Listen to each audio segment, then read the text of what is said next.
भगवान श्री रामभद्र जब सुग्रीव को लेकर बाली के पास गए और बाली को युद्ध के लिए ललकारा, सुग्रीव से युद्ध हुआ। एक बार तो सुग्रीव भाग खड़े हुए, लेकिन भगवान ने पुनः सांत्वना दी, पुष्प माला पहनाई और फिर सुग्रीव ने जाकर बाली को ललकारा। बाली की पत्नी तारा ने यद्यपि बाली को रोका और बोली कि हे पतिदेव, सुग्रीव की मैत्री जिनसे हुई है वो राघवेंद्र सरकार आपको क्या आपके काल को भी जीत सकते हैं, और वो शरणागत भक्त वत्सल है। इतना होने पर भी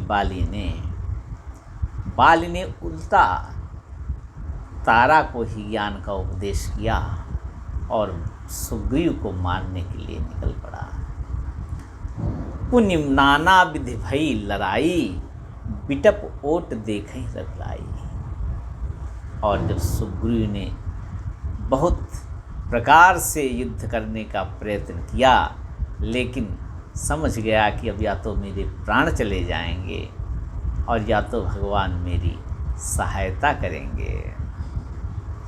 बहु छल बल सुग्रीव कर हियहारा भय मानी, मारा बाली राम तब हृदय मांझ सरतान। बाल के हृदय के मध्य में भगवान राघवेंद्र सरकार का बाण ज्यों ही लगा, परा बिकल मही सरके लागे। भगवान श्री राम ने देखा बाली धराशायी हो गए, बाली पृथ्वी पर गिर गए और बाली अत्यंत पीड़ा से कराहने लगे। विकल होकर बाली कराह रहे हैं और भगवान राम अत्यंत क्रोध में भरकर दूसरा बाण भगवान श्री राघवेंद्र सरकार ने बाण पर अनुसंधान किया और बाली के निकट आ गए। अभी तक बाली ने प्रभु श्री रामभद्र जी को देखा नहीं था। अब जब देखा समझ गए परमात्मा के सिवा हमें कोई मार नहीं सकता। प्रथम बार है जीवन में जब किसी ने मुझे शस्त्र का प्रहार किया हो और मैं पृथ्वी पर गिर पड़ा हूँ। ऐसी घटना पहली बार हुई है। ये समझकर बाली समझ गए कि ये जिसने हमें बाण मारा है ये कोई साधारण पुरुष नहीं, साक्षात परमात्मा राम है। और भगवान राम के आते ही बड़े आदर के साथ बाली ने अपनी पीड़ा को भुलाकर उठने का प्रयास किया, लेकिन भगवान का बाण तो अमोघ है, वो लगा हुआ था। बाली फिर भी उठकर बैठ गए। पुण्य उठ बैठ देख प्रभु आगे, देखा जगत के नाथ मेरे सामने खड़े हैं। और बाली उठकर बैठ गए। हृदय के मध्य में भगवान श्री राम का बाण लगा हुआ है और बाली उठकर बैठे हुए हैं। भगवान राम के बारे में बाली ने सुना था कि भगवान रामभद्र का जो मुखमंडल है वो योगियों को भी लुभाने वाला है। और बाली ने भगवान श्री राम का मुखमंडल देखा। गोस्वामी जी लिखते हैं कि भगवान राम का स्वरूप उस समय बाली ने किस तरह देखा, और बाली की ही दृष्टि से गोस्वामी जी लिखते हैं भगवान राम को बाली ने जब देखा तो भगवान राम का शरीर श्यामगात है और शीश पर जटाएं हैं। बाली उस झांकी का दर्शन कर रहे हैं। श्यामगात सिर जटा बनाए, लेकिन विडंबना क्या है? अरुण नयन सरचाप चढ़ाए। सांवला सलोना स्वरूप तो बाली को बहुत अच्छा लगा, और भगवान की जटाएं भी जो सुनहरी थी सोने की तरह चमचम चमक रही थी, वो भी बहुत अच्छी लगी। लेकिन भगवान श्री राम का जब मुखमंडल बाली ने देखा, बाली से देखा नहीं गया। बाली अत्यंत तेजस्वी थे, लेकिन बाली ने भगवान श्री राम का मुखमंडल देखा तो देख नहीं सके। बाली मन में सोचने लगे, हमने तो सुना था राघवेंद्र सरकार का मुखमंडल देखकर विदेहराज अपने मन को ध्यान की स्थिति में रखने में समर्थ नहीं हो सके थे, और जनकपुर के प्रकरण में भगवान श्री रामभद्र जब जनकपुर पहुँचे हैं विश्वामित्री के साथ,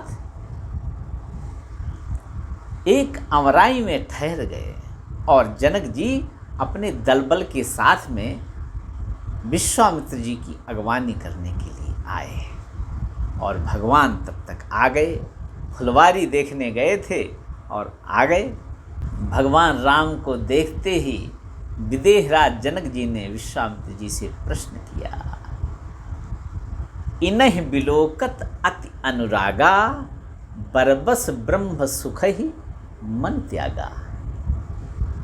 कहने का तात्पर्य है कि जो ब्रह्म सुख है उससे बड़ा तो कोई आनंद है नहीं, लेकिन भगवान का जो स्वरूप है उसका दर्शन करके ब्रह्म सुख से बड़ा सुख, उससे बड़ा कोई आनंद मिलता है।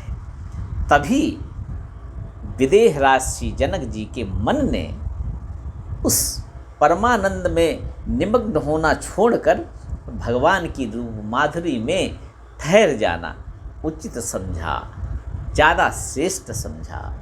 और जनक जी ने कहा, सहज विराग रूप मन मोरा, थकित होत जिम चंद चकोरा। और यही नहीं, उन्होंने कहा, इनहि बिलोकत अति अनुरागा, बरबस ब्रह्म सुख ही मन त्यागा। मेरे मन ने ब्रह्म सुख का परित्याग कर दिया है।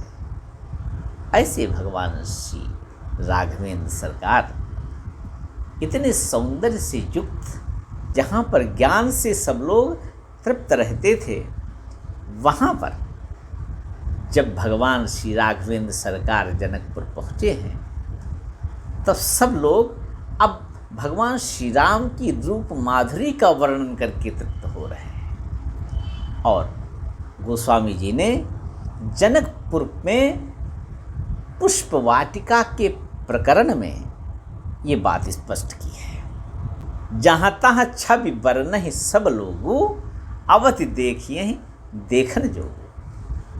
अब हमारे जनकपुर में ज्ञान की चर्चा कोई नहीं करता, अब राघवेंद्र सरकार के सुमधुर स्वरूप की चर्चा हो रही है। ज्ञानियों के नगर में अब सुंदरता की चर्चा हो रही है। और सखी कहती है कि सीता जी, अब हम लोगों को अवश्य उस सुंदर लुभावनी रूप का दर्शन करना चाहिए। और ऐसा जब सुंदर सुभावना रूप है तो प्रश्न ये उठता है कि आखिर बाली उस रूप को देखते हैं, और गोस्वामी जी लिखते हैं कि पुनि पुनि चितई। पुनि पुनि का मतलब है एक बार देखा, दृष्टि नहीं ठहरी, फिर दोबारा देखा, दृष्टि नहीं ठहरी, फिर तिबारा देखा, बार बार देखा। पुनि पुनि चितई कहने का तात्पर्य क्या है? गोस्वामी जी क्या कहना चाहते हैं? गोस्वामी जी कहना चाहते हैं, जो भगवान श्री राम का मुखमंडल है इस समय क्रोध के आवेश से आविष्ट है, और इसलिए भगवान राम के उस तेजस्वी क्रोधयुक्त मुखमंडल को बाली देखने में समर्थ नहीं है, इसका यही अभिप्राय है। और बाली ने फिर मन में विचार किया, आखिर अब भगवान राम को देखना तो है मुझे। पुनि पुनि चितई चरण चित दीन्हा। बाली ने भगवान श्री राम के चरणों में अपने चित्त को दे दिया, अर्थात कोई चीज़ जब दे दी जाती है तो अपने पास नहीं रहती। भगवान राम के चरणों में उन्होंने अपने चित्त को समर्पित कर दिया। और योग दर्शन के परम आचार्य महर्षि पतंजल ने कहा, योगश्चित्त वृत्ति निरोधः। चित्त की वृत्तियों का एक जगह ठहर कर उसमें समाविष्ट हो जाना ही योग है और वही समाधि है। अर्थात जब बाली ने भगवान के चरण कमलों में अपने चित्त को समर्पित कर दिया, दे दिया, तो सीधा सा तात्पर्य है कि बाली अत्यंत समाधि के आनंद से परिपूर्ण हो गए। इसलिए गोस्वामी जी ने लिखा, पुनि पुनि चितई चरण चित दीन्हा। और बाली ने अब सोचा कि हमको विभिन्न प्रकार के आनंद मिले जीवन में, जो कुछ चाहा वो मिला। अर्थात जीवन में एक संपन्न, समृद्ध और सफल व्यक्ति के लिए जो जो वस्तुएं चाहिए, यश, वैभव, वीरता, शारीरिक सौष्ठव, ये सब मुझे मिला। गोस्वामी जी यहाँ पर एक शब्द का प्रयोग करते हैं, बहुत मार्मिक शब्द है। उस शब्द का प्रयोग करते हैं गोस्वामी जी जो अत्यंत ही विलक्षण है। गोस्वामी जी कहते हैं कि बाली ने कहा कि आज मेरा जीवन सफल हो गया। अर्थात जीवन रूपी वृक्ष में आज जो फल लगा है उससे श्रेष्ठ फल कोई लग नहीं सकता है। क्यों? चरणों में चित्त लग गया, तब जो आनंद आया वो आनंद आज तक इतने वैभव और इतने संसाधन उपभोग करने पर नहीं आया।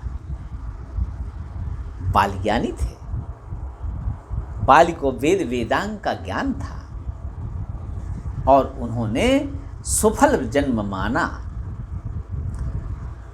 ये स्वीकार कर लिया आज कि मैं कृतकृत्य हो गया।